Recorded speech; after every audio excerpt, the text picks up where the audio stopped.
بات بتاؤ، ہر مسجد کا مولوی صدیق اکبر کس کو کہتا ہے؟ کس کو کہتا ہے؟ حضرت ابو بکر کو نا۔ جاؤ، آج سے چیلنج ہے میرا، ہندوستان سے لے کر پڑوسی ملک اور پوری دنیا کے ملا کو، مفتی کو، کہ ایک حدیث سے بھی اگر مجھے ثابت کر دو کہ کبھی رسول اللہ نے حضرت ابو بکر کو صدیق اکبر کہا ہو تو میں مولویت چھوڑ دوں گا۔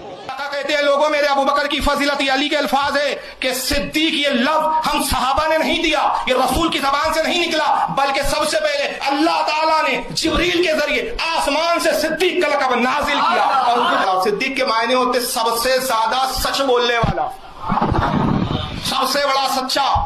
سرکار صلی اللہ علیہ وسلم کو معراج ہوئی، اعلان نبوت کے بعد معراج ہوتی ہے۔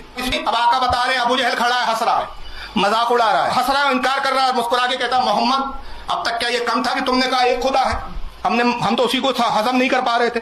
تم کہہ رہے تھے ایک خدا پوری کائنات چلاتا ہے، ایک خدا ہے جو جسم جسمانیات سے پاک ہے، خدا ہے بھی مگر دکھتا بھی نہیں، خدا ہے بھی مگر نظر آتا بھی نہیں۔ ہم اسی پر حیران تھے کہ اب تم کہتے وہ خدا تمہیں لے بھی گیا، سیر بھی کروائی، تم نے اس کا دیدار بھی کر لیا، اس سے گفتگو بھی کر لی، جو ہمیں نہیں دکھتا تمہیں کیسے دکھے گا؟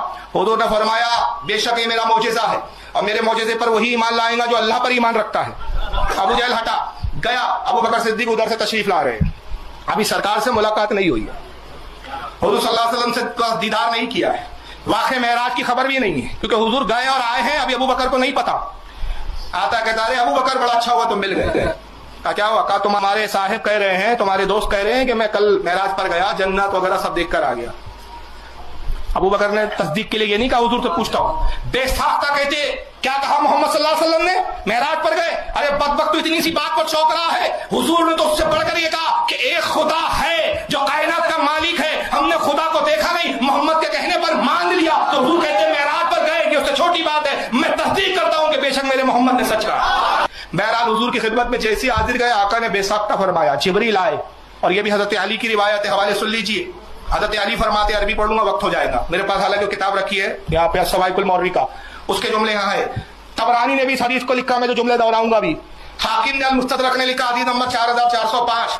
امام طبرانی نے معجم الکبیر، یہ سب اوریجنل کتابیں رکھی ہوئی ہے صاحب، یہ دیکھیے حاکم المستدرک، یہ سب اوریجنل رکھتے تو بات حضرت علی سے روایت کرتے۔ مولا کائنات کہتے ہیں کہ جیسے ہی ابو بکر آئے، ابو جہل سے حجت کرتے، جبریل آئے اور جبریل نے کہا یا رسول اللہ، اللہ فرماتا ہے کہ آپ کے صحابہ میں سب سے بڑا سچا جسے دیکھنا ہو، سب سے بڑا صدیق دیکھنا ہو، ابو بکر کو دیکھنا۔ یہ سب سے بڑے سچے ہیں، لوگ سننے کے بعد ایمان لاتے ہیں، لوگ پوچھنے کے بعد ایمان لاتے ہیں، لوگ تحقیق کے بعد ایمان لاتے ہیں، یہ صرف سنتے ہیں کہ بات